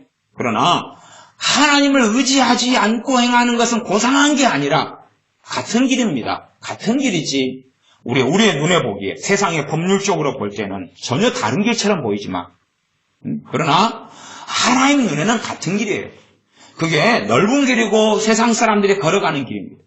하나님을 의지하여 살아가는 삶은 선 속에 들어갈 수 있으나 하나님 빼고 살아가는 것은 선이 아니다는 이야기입니다. 구호단체에서 구호를 합니다. 그러면 그건 선이 아닙니다. 구호단체에서 지금도 지진이 일어난 지역에 돌봅니다. 그건 선이 아닙니다. 그건 선이 아니에요. 어디에 선입니까? 사람들 편에 볼 때의 선이에요. 하나님 앞에서는 선이 아니에요. 교황이 어떻게 생각합니까? 선행을 하는 사람들은 다 구원받을 것이다. 그렇게 로마 카톨릭의 교리가 1960년대에 다시 또 정해지고, 그리고 지금 교황은 그것을 선전하고 다닙니다. 예수님을 부르지 않아도 착하고 선하게 살면 구원받을 것이다. 그러면 이제 불교 승려들 가운데서도 구원받은 사람이 많이 나오겠죠. 선하고 착한 사람 많지 않습니까? 세상적으로 볼 때는. 천주교 신부들 가운데 얼마나 많습니까? 수녀들 가운데 얼마나 많습니까? 하종교에 얼마나 많습니까? 종교가 없는 사람들 가운데도 선한 사람들 많습니다. 많아요. 나라가 평안할수록 선한 사람이 많고, 치안이 안 좋아질수록 선한 사람은 없어집니다. 사회적으로요. 법정적으로요. 그러나 하나님 앞에서 선이 아닙니다. 과운을 하는 사람들, 양로원을 하고 노인분들 돌봐주는 사람들, 그 선 아닙니다. 하나님을 의지하고 행할 때만이 선을 행할 수 있는 것이 우리란 존재입니다. 우리란 존재. 나란 존재는 여호와 하나님을 의지하고 행할 때만이 선을 행할 수밖에 없는 존재고, 하나님을 의지하지 않으면 나올 수 있는 건 선이 아닙니다. 겉에 보기에는 선처럼 보인다 하는 것이 사람 눈에. 그래서 하나님의 말씀을 제대로 인식하지 못하고 깨닫지 못하고 알지 못하는 사람들은 착한 자비, 구제, 봉사, 섬김, 그러면 다 선이에요. 다 선. 그게 절대 선 아닙니다. 그건 선 자체가 될 수 없어요. 그건 불의입니다. 누구의 의를 세우려고 사는 삶입니까? 자기의 의를 세우려고 사는 삶입니다. 과거의 바리새인 서기관들이요, 우리는 굉장히 못돼 먹은 사람들이라고 알지만은 아닙니다. 당시대에요, 굉장히 선한 사람들이었습니다. 선한 사람들이었어요. 왜 주님은 죽이려 했고 결국은 주님은 십자가에 못 박았냐 그러면 자신들이 가지고 있는 선하고 주님하고는 달랐기 때문에 그렇지만, 그러나 그들은 심지어는 또 이율배반적이지만 부모한테 드릴 용돈을 그냥 하나님께 헌금으로 바치기도 하고 구제하고 봉사하기도 하고 그렇게 해서 딴 사람들에게 열심히 하고 살았던 거예요. 그러니까 겉으로 볼 때는 사람들이 다 존경할 수밖에 없는 사람들이었어요. 그것이 하나님께서는 선이라고 안 그러신다는 이야기입니다. 그러니까 우리가 하나님 말씀에서 선이 무엇인지를 알아가야지, 세상적인 도덕적인 기준과 내가 가지는 가치관념에서 선을 알아간다, 그게 문제가 되는 것이, 그건 선 아닙니다. 여호와 하나님을 의지하고 의뢰할 때만이 선을 행할 수 있기 때문에 여호와를 의뢰하여 선을 행하라. 땅에 거하여 그의 성실로 식물을 삼을지어다. 저는 그의 성실로 식물을 삼을지어다는 개역성경의 말씀을 좋아합니다. 제가 좋아한다는 것은 이 말씀에 많이 빠졌다 그런 이야기는 아니고 이 번역을 좋아한다 그 뜻입니다. 제가 이 그의 성실로 식물을 삼을지어다 하는 번역을 다른 번역들을 다 10개 이상을 살펴봤어요. 살펴봤는데 번역을 다 어떻게 했냐 그러면 하나님께서 여러분에게 성실하게 식물을 주실 것입니다. 이런 식으로 번역했어요. 그러니까 성경은 지금 그의 성실로 식물을 삼으라 그랬어요. 그러니까 그의 성실로 식물을 삼으란 이야기가 논리적으로 이성적으로 이해가 됩니까 안 됩니까? 안 돼요 이게. 그러니까 이성적으로 논리적으로 이해가 안 되는 말씀을 자기의 이성과 논리로 해석을 해가지고 번역을 해놓은 것이 요즘 번역들이에요. 왜? 그의 성실은 하나님의 성실이죠. 하나님의 성실로 식물을 삼아라. 식물은 음식이에요. 음식. 하나님의 성실로. 그것은 마태복음 4장 4절과 같은 말입니다. 하나님에 위해서 나오는 말씀으로 살 것입니다. 그의 성실은 하나님의 성실입니다. 하나님의 성실은 뭐냐 하면 하나님의 신실하심이에요. 하나님이 창세기에서부터 어떻게 그의 자녀들과 백성들에게 성실하셨느냐. 그걸로 뭘 삼으란 이야기입니까? 우리의 식물 음식을 삼으란 이야기입니다. 그분의 신실하심으로 하나님의 성실하심 역사적으로 지금 현재의 신실하심과 성실하심으로 그의 진리를 행하심이라는 그의 사랑하심이라는 성실하심으로 내 식물을 삼으란 이야기입니다. 우리의 식물을 삼으란 이야기. 우리가 먹고 마시고 사는 것. 그것처럼 사람은 반드시 하나님의 말씀으로 살아야 할 거기 때문에 그걸 다 포괄하고 있는 말씀인데 머리로 생각할 때에 이 박사님들이 이해가 안 되거든요. 이해가 안 되니까. 왜? 설명이 안 돼요. 자기 입장에서. 그러니까 이제 그의 성실로가 아니라 하나님께서 성실하게 여러분들에게 음식을 주고 부족함이 없게 해주고 돌보아줄 겁니다 라고 다 그렇게 번역했어요. 예외가 없이. 개역성경을 따라온 번역이 없어요. 우리말 성경도 직역이 좀 가까운데도 안 그랬고 다 다른 번역도 다 그렇게 해버렸어요. 그래서 참 이 박사님들의 대급박이 좀 문제가 있다 이렇게 볼 수밖에 없겠습니다. 그래도 이제 그래서 이게 위험한 거예요. 뭐가 위험하냐 그러면 한 구절 가지고 마음대로 해석하는 게 위험한 거예요. 그러니까 이런 말씀이 있어도 이에 관련된 성경 말씀 전체를 모아놓으면 이 구절은 삐딱하게 갈 수 있어도 다른 말씀들이 삐딱하게 못 가게 하는 거예요. 그게 교리다 그 말이에요. 성실에 대한 말씀이 있어서 싹 모아놓으면 교리적으로 조직신학적으로 성실에 대한 이야기는 없습니다만은 하나님의 신실하심에 대한 말씀이 있어요. 조직신학적 신론에서. 다 모아놓으면 한두 개가 삐딱하게 가도 전체가 삐딱하게 갈 수가 없는 거예요. 그래서 그 교리라는 건 꼭 필요한 거예요. 교리는 뭐예요? 성경을 전체로 어떤 주제에 대해서 보는 것입니다. 그렇기 때문에 그건 꼭 필요해요. 그래야지만이 어떤 한 구절, 두 구절에서 소위 말하면 은혜를 받아가지고 어떤 깨달음을 얻어가지고 이제 이상한 대로 가버리질 않아. 그럼 미혹이라 그러죠. 그걸 막아주는 것입니다. 왜? 다른 말씀들 보면서 이걸 어떻게 깨달으려고 그러는데 이상한 깨달음이 오는데 다른 성경 구절이 내가 본 기억이 있어요. 하고 뜩 일어나가지고 야야야 니 그리 가면 안 돼. 그리 가면 안 돼. 그런 것입니다.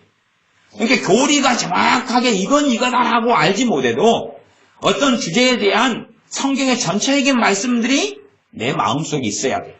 그러니까 내가 이상한 데로 가려고 그러면 그 말씀이 딱 일어나가지고 야야야 길 틀렸어. 잘못됐어. 내비가 고객님 핸들을 드시기 바랍니다. 여기서 또 이렇게 하면 안 되시지요? 또 돌아가면 정신 나갔어? 자꾸 가르쳐도 이상한 데로 가려고 그래. 그런 내비가 나와야 됩니다. 37편 4절입니다. 또 여호와를 기뻐하라. 저가 내 마음의 소원을 이루어 주시리로다. 누구를 기뻐하라 그럽니까? 여호와 하나님을 기뻐하라 그럽니다. 여호와는 거룩한 하나님의 성호입니다. 하나님을 기뻐하라 그럽니다. 하나님을 기뻐하라. 참 어려운 이야기입니다만은 정말로 중요한 이야기입니다. 빌립보서 말씀에는 주 안에서 기뻐하라, 주 안에서 기뻐하라. 그 기뻐하라는 게 본질은 하나님을 기뻐하라는 이야기입니다. 하나님을 기뻐하라는 이야기. 기뻐하라는 이야기하고 좀 비슷한 이야기가 뭐냐 그러면 즐거워하라. 즐거워하라. 기뻐하라, 즐거워하라. 그래서 이 웨스트민스터 신앙고백에서는 사람의 제일 되는 목적이 무엇이냐? 하나님을 즐거워하며 그를 영원토록 하나님을 생각이 안 나요. 하나님을 영화롭게 하며 그를 영원토록 즐거워하는 것이다 그랬어요. 이게 여기서 즐거워한다는 것하고 기뻐한다는 것하고 같은 거예요. 같이 흘러가는 것입니다. 즐거워한다는 것, 기뻐한다는 것. 하나님을 기뻐한다는 것이 무엇이냐, 무슨 뜻이냐. 여러분이 영화를 기뻐하는 사람은 알죠? 영화를 내가 기뻐하는 사람, 영화를 즐거워하는 사람은 뭘 기다리고 있어요? 새 영화 상영되는 걸 기다리고 있잖아요. 그래서 이제 대박, 임박. 그래가지고 이제 오늘이 5월 2일인가요? 3일인가요?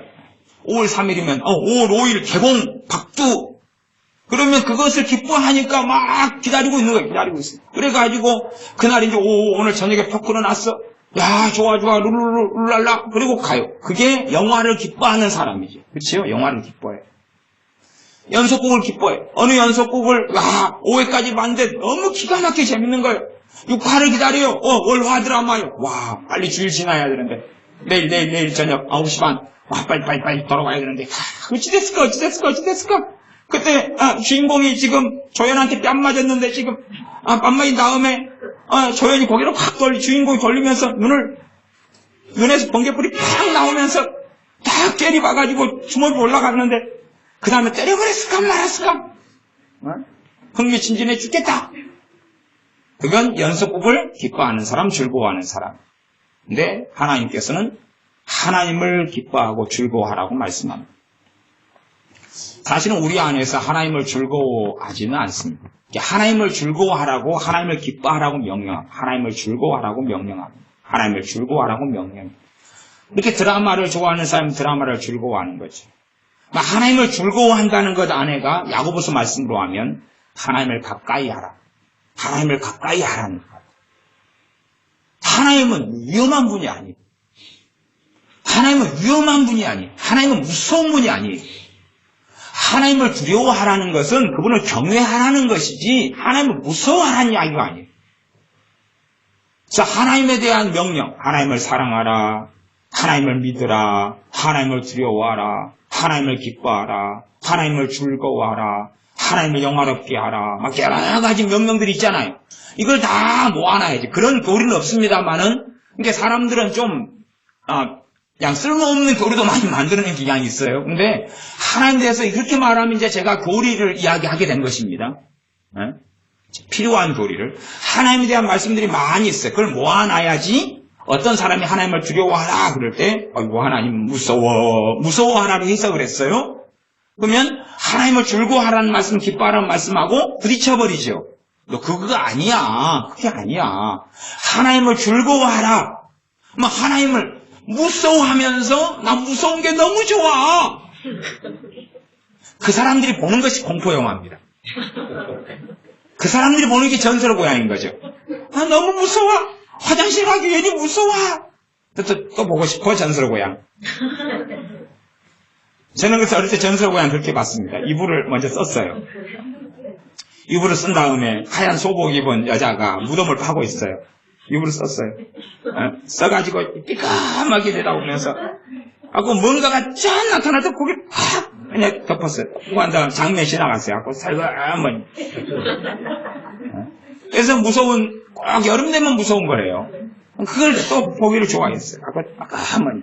어떨 때는요, 방 밖에 나가 있어요. 방 밖에 나가서 문만 조금 열어놓고, 문틈으로 봐요. TV를 쫙 비켜놓고. 그래서 이게 무서운 것을 좋아해요. 그걸 다른 말로 변태라 그러죠. 채찍으로 이제 두 대를 때려. 너무 아픈데 상큼하고 좋아. 이쪽도 때려줘. 채찍으로 이쪽을 촥 때리고. 요즘은 그런 사람들이 이제 많아져가지고. 성경을 이상하게 해석하는 사람들도 많아져갑니다. 하나님을 두려워하라는 건 하나님을 경외하라는 거예요. 그분이 누구시니까? 만왕의 왕, 만주의 주, 만군의 여호와 하나님 되시니까 나하고 급수를 같게 생각하지 마라 그 말이에요. 자꾸만 사람들은요 하나님을 그리스 로마 신화의 이 샤머니즘과 주술과 아니면 이상한 것이 들어왔어요. 들어와가지고요. 하나님을 사람 차원으로 자꾸 격화를 시킵니다. 이게 정말 끔찍한 이 세태입니다. 소위 말하면 선지자라고 하는 사람들이, 소위 말하면 뭐 계시를 받았다고 하는 사람들이 하나님을 사람 차원으로 격화를 시켜서 끄집어 내렸습니다. 그러면 그 정도 보면 정상이 아니구나. 보면 하나님을 연인으로 삼아서 하나님을 애인으로 삼아가지고 그렇게 산대. 하나님을 누구로 삼아서요? 애인으로 삼아가지고. 또 누구는 하나님하고 결혼생활을 한대. 결혼생활. 그건 뭐예요? 전능하신 하나님을 두려워하는 경외하는 삶이 아닌가. 하나님과 내가 얼마나 다른데. 얼마나 다른데. 그래서 여러분들은 여러분이 키우는 고양이에 대해서 좀 덜 마음이 들 때가 있잖아요. 고양이가 꼭 머리 위에 올라탈 때가 있잖아요. 고양이 싸대기를 이렇게 치고 저렇게 쳐. 근데 강아지를 좋아할 때는 뭐냐면 강아지가 올라타지 않고 주인님에 대해서 충성스럽게 해요. 와서도 또 발로 뻥 차버렸는데 와서 또 고개 흔들면서 또 발 핥아치고, 그것도 발도 또 무좀이 있는데 또 좋다고 또 핥아드리고 막. 그러면 이제 충성된 강아지니까 기뻐하죠. 이 사람하고 강아지 차이보다 하나님과 우리 차이가 훨씬 커요. 상상할 수 없고 도무지 줄여질 수 없는 거예요. 근데 우리는 하나님을 자꾸만 내 수준을 끌어내려와요. 내려오는 가르침들을 너무 좋아하는 것 같아요, 사람들이. 하나님을 내 수준으로. 그래서 요즘에는 뭐 심심하면 하나님이 눈물을 흘린다는 둥, 하나님이 눈에 피눈물을 흘린다는 둥, 아주 그냥 변태적이고 괴상한 이야기를 듣고 막 마음에 감동을 받아요. 하나님이 너 때문에 울고 계시다 그러니까. 아이고, 하나님의 영이시니 예배하는 자가 신령과 진정으로 영과 진리로 예배하라.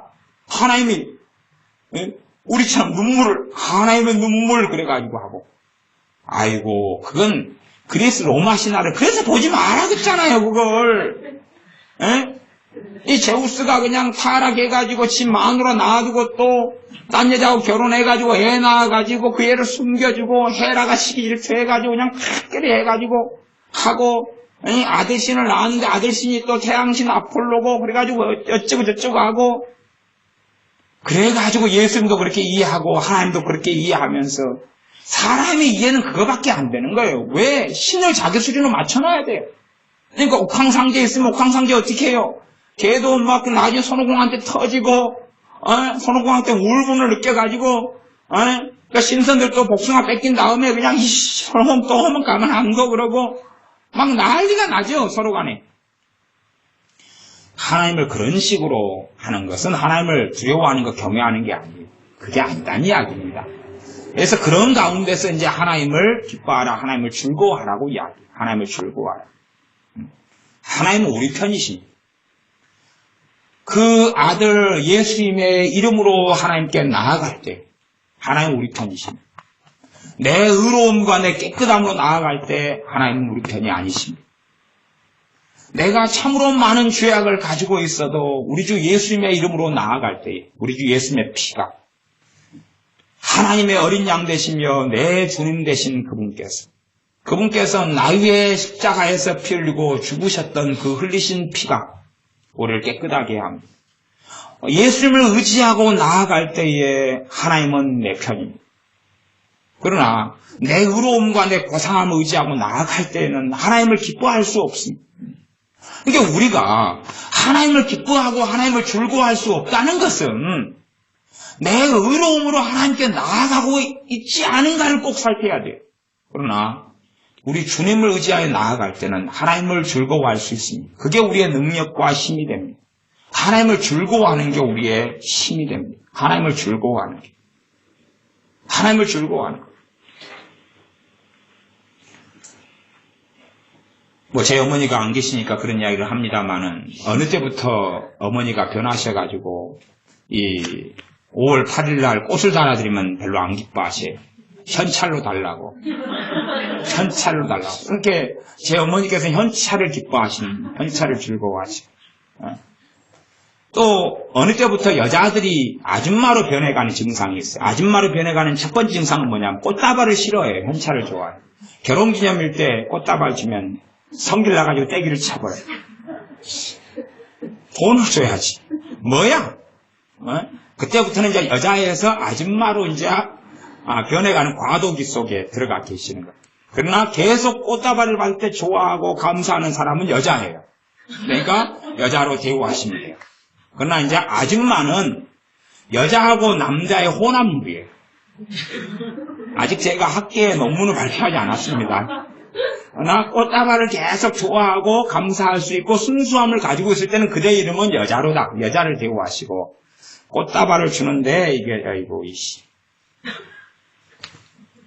하여튼 기분 나빠. 그때부터 꽃다발을 줬어요. 그래갖고 저녁 반찬을 확인해 보시면 돼요. 성기를 났는지 안 나면. 네? 그때 얼굴이 꽃다발을 받으면서 심으로 쭉쭉해져요. 고상하니까 표현을 안 해요. 또 고상한 분들은. 이제 안 고상한 분들은 거기서 바로 떼기를 쳐버립니다. 아니면 꼬투리를 잡아요. 양말을 어제는 벗어가지고 던져놨는데 아무 말 안 했어요. 어제는. 오늘은 벗어가 던져놨는데 그것까지 이야기해요. 그러면 이제 중꽃다발 가지고 화가 났다 그 말이에요. 어쨌든 저도 논문 쓸 게 굉장히 많은데 학계가 제 논문을 받아주질 않아요. 그래서 아줌마에 대한 논문도 몇 개 써야 되는데 늙어감에 대한 논문부터 시작했어요. 그래서 내가 하나님을 기뻐하고 하나님을 즐거워해야 됩니다. 하나님을 즐거워해야 돼요. 우리가 드리는 찬양의 본질이 그냥 찬양해서 될 문제가 아니에요. 찬양의 본질을 이야기해 봅시다. 시편 33편을 봐보십시오. 시편 33편입니다. 시편 33편 찬양의 뜻을 한번 봐보십시오. 여기 나와 있어요. 1절 너희 의인들아 여호와를 즐거워하라. 지금 즐거워하라 하고 찬양하라 하고 여러분이 성경을 쭉 구절과 성부사전 같은 데서 즐거워하는 것 기뻐하는 것을 찾아보면 두 개가 연결돼 나와요. 기뻐하고 즐거워하라, 즐거워하고 기뻐하라 이렇게 나와요. 두 개가. 왜? 비슷한 말, 유사한 말이기 때문에 흐름이 같기 때문에 나오니까 제가 즐거워하는 것, 기뻐하는 것을 이렇게 비슷한 의미로 가져갈 수밖에 없습니다. 33편 1절 너희 의인들아 여호와를 즐거워하라. 앞에는 기뻐하라 그랬고 여기는 즐거워하라 그랬죠. 히브리어 헬라 원어상으로 말할 필요 자체는 없는 것 같아요. 그 다음 찬송은 정직한 자의 마땅한 바로다. 지금 바로 하나님을 여호와 하나님을 즐거워하라 그러놓고 뭘로 가버립니까? 찬송 이야기를 하죠. 그게 뭐라고요? 거기에서 찬양의 본질적인 게 그냥 할렐루야 우리 예수 그렇게 하는 것이 찬양의 본질이 아니고 하나님을 뭐 하는 가운데서요? 즐거워하고 기뻐하는 가운데서 하는 것이 찬양이다 그 말이에요. 즐거워하고 기뻐하는 것의 열매가 찬양이다 그 말이에요. 기뻐하고 즐거워할 때에 찬양을 할 때에 훨씬 더 풍성한 아름다움을 거둡니다. 그래서 여호와를 즐거워하라 그래놓고 찬송은 그렇게 해요. 여호와를 즐거워하라 찬송은 정직한 자의 마땅히 행할 바로다. 그래서 정직한 자는요 성경에서요 하나님의 자녀들 때로는 의인들과 정직한 자를 왔다 갔다 단어를 갖다 섞었습니다. 그 다음에 믿는 사람을 시편과 잠언은 정직한 자라고 이야기해요. 하나님의 자녀와 백성. 이제 그까지는 이제 좀 성경을 깊이 있게 같이 연구하면서 봐야 될 부분이기 때문에 정직한 자의 이야기는 깊이 있게 안 나갑니다. 찬송은 정직한 자의 마땅한 바로다. 그러면 정직하다 그 말은 진리 앞에 서 있다 그 말이에요. 그러니까 내가 양심적으로 바르게 사는 걸 정직을 이야기하는 게 아니고 진리에 입각해서 무엇이 옳고 무엇이 그런가를 아는 거예요. 하나님 말씀에 입각해서. 진리에 서 있는 사람이 정직한 자예요. 진리에 서 있다는 것은 누구예요? 하나님의 자녀고 백성이죠. 정직한 자를 여러분이 성경 보실 때 맨날 어니스트 정직 그냥 착하게 살고 근데 이거 거짓말이 참말이야. 선생님 저 정직합니다. 제가 태어나서 거짓말 한 3번밖에 안 했어요. 그런 정직을 이야기하는 게 아닙니다. 하나님의 말씀 앞에 서서 내가 누구인지 하나님이 누구인지 직면하고 보는 사람 아는 사람 그걸 진리 앞에 선 사람을 정직이라고 이야기하는 것입니다.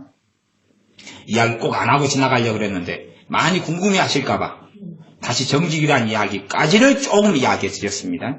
그런데 이해는 다 되시죠? 제 논리가 틀리지 않았다는 것을. 그래서 찬송은 정직한 자, 의인들하고 같은 말로 쓴 거예요. 실제로는. 그러면 여호와를 즐거워하라. 찬송은 그렇게 나왔어. 하나님을 즐거워하는 사람이 거기에서 자연스럽게 찬송이 나올 수 있어요. 하나님을 즐거워하지 않는 사람은 사실은 찬양하기 어려워. 나아가서 2절 수금으로 여호와께 감사하며 열줄 비파로 찬송할지어다. 이제 수금으로 감사하고, 그러니까 감사도 사실은 어디에서 나오는 거예요? 하나님을 즐거워하고 기뻐하는 데서 나오는 거고, 그래서 감사와 찬양도 두 개가 왔다 갔다 하는 것을 여러분 알고 있습니다. 33편 3절은 새 노래로 그를 노래하며 즐거운 소리로 공교히 연주할지어다. 새 노래를 또 마음대로 갖다 쓰면 좀 곤란하고, 요즘 이상한 사람들이 원체 많아가지고, 우리가 하나님을 즐거워 기뻐하기 때문에 하나님을 찬양할 만한 새로운 찬양들을 배워간다는 이야기예요. 새로운 찬양들을 배워가요. 왜? 영감받아서 좋은 찬양들을 만들어낸 사람이 많잖아요. 그러니까 새로운 찬양을 또 배워가면서 새로운 찬양으로 하나님을 찬양하고 경배하고, 또 새로운 찬양을 배워가면서 찬양하고 경배하죠. 내 마음에 하나님을 즐거워하고 하나님을 기뻐하기 때문에 그렇다 그 말입니다. 다시 37편으로 돌아옵니다. 말씀을 다는 못 보더라도 이제 마무리에 가는 시점으로 가겠습니다. 그래서 37편 4절에 또 여호와를 기뻐하라. 저가 내 마음의 소원을 이루어 주시리로다. 뭐 할 때요? 여호와 하나님을 기뻐할 때. 기뻐하다 보면 기쁨의 열매가 뭐다 그랬습니까? 찬송이다 그랬어요. 기뻐하면 뭐가 나와요? 찬송이 나와요. 안 기뻐하면 불평이 나오죠. 안 기뻐하면 불평, 이제 그 앞에 1절부터 하고 연결시키면 안 기뻐하면 뭐가 나와요? 불평, 그 다음에 질투, 시기, 투기. 기뻐하면 뭐가 나와요? 찬송이. 그 다음에 찬송이 그냥 나와야 되는 문제가 아니고 어디에서 발현한 찬송을 불러야 됩니까? 하나님을 기뻐하는 가운데서. 하나님을 기뻐하려면요, 하나님을 내 편, 하나님을 내 아버지로 찬양하고 경배하려면 우리 주 예수님의 십자가에 내 눈과 마음이 주목되어 있어야 됩니다. 우리 주 예수님 의지하지 않고 내 중보자, 내 구원자, 나의 대제사장 되신 주님, 나를 위해서 나를 사랑하셔서 또 나아가서 아버지 하나님을 기뻐할 수밖에 없는 것은 우리를 사랑하셔서 우리 위해서 그 아들의 생명을 아끼지 않고 주셨지 않습니까? 그 아들을 아끼지 않고 너희를 위해 주시니까 너희에게 그 무엇인들 주지 않겠느냐, 구하는 자에게 좋은 것을 주지 않겠느냐 말씀하신 분이기 때문에 우리가 하나님을 기뻐할 수 있는 것입니다. 그러니까 성경을 공평하게 잘 봐야 됩니다. 잘 봐야 되고 하나님의 자녀들은 하나님을 즐거워하고 하나님을 기뻐하도록 요구받습니다. 우리가 하나님을 기뻐하고 하나님을 즐거워하는 것 정말 필요한 것. 그건 하나님을 즐거워하라는 건 율법이 아닙니다. 그 율법으로 생각하십니까? 율법 이전에 그것은 우리에게 주신 복음입니다. 우리에게 주신 복음이에요. 그러니까 성경의 율법도요, 이제 우리가 주님 안에서 율법을 보면 자유케 하는 율법이 되고 온전케 하는 율법이 되고 그 율법이 복음의 눈으로 다시 보여야지 맞는 것입니다.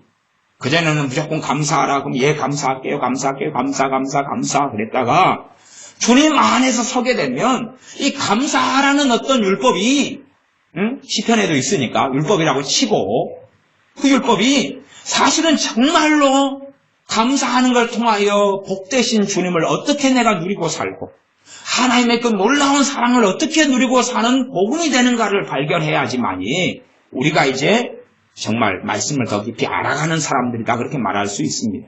그러니 여호와를 기뻐하라. 하나님은 우리가 기뻐해야 됩니다. 하나님께서 우리를 사랑하시기 때문에 그렇고 그 아들을 아끼지 아니하셨기 때문에 그렇습니다. 그러니 하나님을 기뻐해야 됩니다. 하나님을 기뻐하고 그 가운데 이제 하나님을 즐거워하고 그 가운데 찬양해야 됩니다. 그때 내 마음의 소원을 이루어 주신다라고 말씀합니다. 이 많은 예수 믿는 사람들도 저나 또 우리들은 하나님을 잘 기뻐하지 않는 경향이 있습니다. 하나님을 너무 멀리 하고 하나님을 가까이 하지 않고 심지어 하나님을 무서워하는 경우도 많죠. 하나님을 항상 재판자와 심판자로 여기고 살아갑니다. 그래서 우리 자녀들 가운데도 부모를 무서워하는 아이들이 있잖아요. 부모를 무서워하는 아이들이 있어요. 이게 부모가 자기 편이라는 것을 자녀들이 잘 몰라요. 왜냐하면 애들이 서부 영화를 애들 보게 해주면 안 돼요. 서부 영화를 애들이 보게 했으니까 막 장구 같은 걸 보잖아요. 장구가 기관총을 꺼내가지고 관에서 막 쏴잖아요. 그러면서 애들이 그거 보다가 브라운관 밖으로 장고 총알이 그냥 잘못 쏴가지고 튀어나와 버린 거예요. 갖고 이쪽 머리에 탁 맞아버리면 이제 머리에 총을 맞아가지고 그때부터 엄마가 나 미워해. 아빠가 나 미워해. 아빠는 무서워. 엄마는 무서워. 상종을 못하겠어. 그리고 이제 애들이 가는 거예요. 그러니까 서부 영화를 많이 보면 요즘 배우들이 총을 제대로 잘 못 쏴요. 옛날 배우도 그렇지만. 그 오버할 사고가 많이 있거든요. TV 브라운관 밖으로 총알이 막 튀어나와 버립니다. 그다음에 그것도 있고 또 영화를 애들이 많이 보여주니까 그래요. 영화를 보면 막 레이저 광선이 나오고 그러거든요. 그러면 브라운관이 엄청 크잖아, 영화관에 가면. 그러면서 이제 레이저 광선 총알이 또 잘못 나와요. 막 액션물 잘못 보다가 애들이 총 맞고 나오거든요. 그때부터 이제 엄마 싫어요, 아빠 싫어요. 엄마는 내 편이 아니에요, 아빠는 내 편이 아니에요. 그래가지고 이제 애들이 이상하게 변하기 시작합니다. 이제 애들 영화를 많이 보여주면 안 돼요. 액션 영화 보지 말고 그냥 이상하게 총 맞아가 나오니까 온몸에 벌집이 돼가 나올 수도 있어요. 그때부터 애들이 또 벌집 피자 좋아하고 막 그러잖아요. 그럼 애들이 분명히 총 맞고 나온 거예요. 부모를 기뻐하지 않고 부모를 즐거워하지 않는 자녀들이 있어요. 그런 자녀들은 이제 병이 심하게 든 거죠. 정상적인 삶을 삽니까? 못 삽니까? 못 살죠. 하나님을 기뻐하지 않는 예수님을 믿는 하나님의 자녀들은 정상적인 신앙생활을 할 수가 없어요. 정상적인 신앙생활을 할 수 없어요. 정상적으로 하나님의 은혜 속에 살 수가 없어요. 하나님께서 사랑해 주셔도 그 사랑을 받아요? 못 받아요? 못 받아요. 그러니까 좀 정상적이지 않은 이런 자녀들은 빨리 집 떠나고 싶어요. 물론 사람 부모는 완벽하지 않습니다. 완벽하지 않아요. 근데 객관적으로 부모가 이상할 수도 있습니다만은 그러나 일반적으로는 그냥 부모의 결점이고 단점일 뿐이고 부모는 나름대로 최선을 다해서 자녀를 위해 살아요. 최선을 다해서 나름대로 애를 써요. 애를 써요. 이번에 제가 그 광고를 하나 봤어요. 프루덴셜 생명인가 무슨 생명? 프루덴셜 맞죠? 네. 프루덴셜 생명에선가 하는 광고를 제가 봤어요. 어떤 광고냐면 한 리포터 같은 사람이 아가씨가 어느 고등학교를 들어가요. 그래가지고 고등학생들에게 설문조사를 합니다. 설문조사를 하면서 너희들의 꿈은 뭐냐? 너희들이 이루고 싶은 건 뭐냐? 네? 너희들이 정말로 이루고 싶은 꿈을 적어내라. 하고 쭉 적어냈어요. 그 다음에 이제 두 번째 설문조사를 했어요. 너희들의 이루고 싶은 꿈하고 그 다음에 돈 3억하고 두 개 중에 너희들은 뭘 선택할래?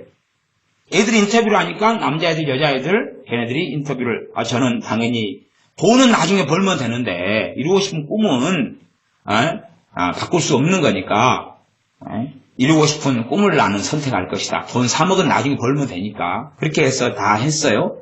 그 다음에 갑자기 이제 앞에서 리포터인가 이 사람이 불을 꺼버리는 거예요. 그러니까 학생들이 왜 불을 꺼버려? 그랬는데 그 다음에 화면을 딱 켠 거예요. 화면을 딱 켜니까 애들이 다 놀란 거예요. 화면에가 지갑바가 나와 있어. 다. 아빠하고 인터뷰를 한 걸 해놨어요. 왜? 대상을 이미 다 적어놓은 다음에. 그래서 이제 아빠한테도 설문조사를 하는 게 나와요. 그래서 이루고 싶은 꿈이 뭐냐? 꿈은 어떻게 했냐? 뭐 그런 이야기를 쭉 하다가 아빠들한테 질문을 던져요. 당신들이 이루고 싶은, 당신들에게, 이루고 싶은 꿈을 당신이 이루는 거라고. 돈 3억을 줄 텐데 3억을 주면 1년밖에 못 산다. 3억 받고 1년만 살래? 아니면 이루고 싶은 꿈을 이룰래? 둘 중에 선택해라. 그러니까 아빠들이 전부 다 선택하는 게 공통점이었어요. 아빠들이 전부 다 뭘 선택했냐 그러면 내 자식 꿈 때문에, 내 자식 공부 때문에 1년만 살고 3억 받으려다. 3억 그거 못 번다. 내 가정, 내 자식 때문에 내 자식 누구 해주고 싶은 것 때문에 나 3억 받으려다. 나 1년만 살란다. 이게 부모들이 전부 다 1년만 산다고 다 아버지들이 선택을 했어요. 그것을 애들이 보고 이제 다 우는 거예요. 그것이 그 프루덴셜 생명 광고였어요. 그러니까 애들도 쇼킹한 거죠. 자신들은 꿈을 선택한다고 그랬는데 정작 아빠들은요. 그러니까 애들이 생각했던 아빠하고 다른 거예요. 사실은. 애들이 너무 충격받은 것은 뭐냐 하면 제가 해석하는 견지에서는 자기 아빠는 자기를 싫어했거나 자기 아빠는 자기를 사랑하지 않았거나 관심이 없어요. 없는 아빠였는데 마음이 안 통하고 대화가 안 됐어요. 애들은 지금 어떤 애들한테 했냐 그러면 수능 본 애들한테 했어요. 수능 본 애들. 수능 본 시험 끝난 다음에 리포터가 나와서 수능 시험 잘 봤어요? 그러니까 대답이 없는 거예요. 응? 이렇게 대학 진학을 앞둔 애들이거나 취업을 앞둔 애들한테 지금 한 거예요. 예? 19살 끄트머리 있는 애들이겠죠. 근데 1년만 살고 3억을 받아서 애들을 위해서 주겠다는 그 아빠들이 다 그걸 선택한 걸 애들이 보고 막 울고 통곡하고 그거에 나와 있어요. 이게 짠 게 아니니까 그대로 그걸 갖다가 쫙 해가지고 참 컨셉을 참 잘 잡았다. 그렇게 보여져요. 이게 사람들이 자기 아빠가 실제로는 누구 편이에요? 자기 편이에요. 자기의 결점과 부족함 때문에 그러지만 자기 편이에요. 엄마가 누구 편이에요? 자기 편이에요. 그런데도 이 19살 애들이 그걸 이해를 하지 못하고 살았던 거예요. 많은 애들이. 그러니까 자기는 꿈을 선택했는데 아버지는 1년 시한부 인생을 선택하면서 돈을 선택한 거예요. 3억을. 그러면서 이제 자식 이름을 이야기해. 내 자식이 누군데. 그래서 이 표가 나왔어요. 누구 아버지, 누구 아빠. 뭐 이렇게 소개가 되면서 항상 인터뷰를 하더라고요. 여러 명들을. 전능하신 하나님을 즐거워하지 않는 사람들, 기뻐하지 않는 사람들은 하나님의 누구신지 모르는 거예요. 그러나 최소한은 그 아들, 우리 주 예수님의 생명을 우리의 죄를 위해 넘겨주신 하나님을 믿고 알진데 하나님을 당연하게 기뻐하고 즐거워할 수 있는 것입니다. 하나님은 우리 편이에요. 하나님은 내 편이에요. 하나님은 우리의 아버지로 믿고 나아가야 합니다. 그러나 그렇지 않은 사람들은 어리석음 속에 살아갈 수밖에 없습니다.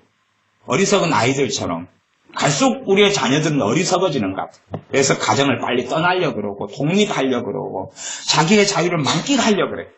그러나 지금 현재 누리는 그 자유의 만끽이 자녀에게 복이 되지 않기 때문에 유익을 주지 않기 때문에 부모들이 가로막고 있다는 걸 많은 아이들은 이해하지 못해요. 많은 아이들이 이해하지 못해요. 내 자녀가 게임 중독에 빠져 살아가면 장래가 있어요, 없어요? 장래가 없죠. 뭐 게임 중독에 빠지려고 그러면 또 제재하는 게 좋겠어요, 싫겠어요? 부모 입장에서는 싫어요. 그게 좋아서 그냥 잔소리, 혹시 좋아서 한다고 생각하는 자식은 없을 거라고 생각해요.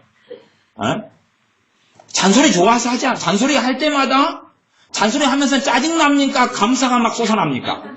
짜증나지요? 짜증나는데도 하는 거예요. 왜냐하면 자녀를 바로 잡아보려고. 근데 그걸 이해를 하지 못하는 거예요. 부모하고 자식 간의 관계는 그렇다 치더라도 하나님에 대하여, 하나님 아버지에 대하여 최소한 이해 못하겠거든.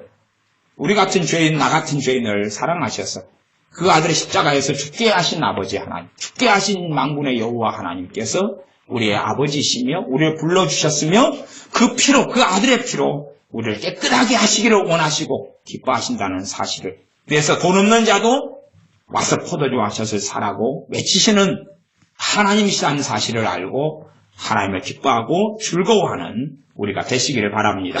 기도하겠습니다. 아버지 하나님, 우리가 하나님을 기뻐하고 하나님을 즐거워해야 할진데 하나님을 즐거워하지 않고 살아갑니다.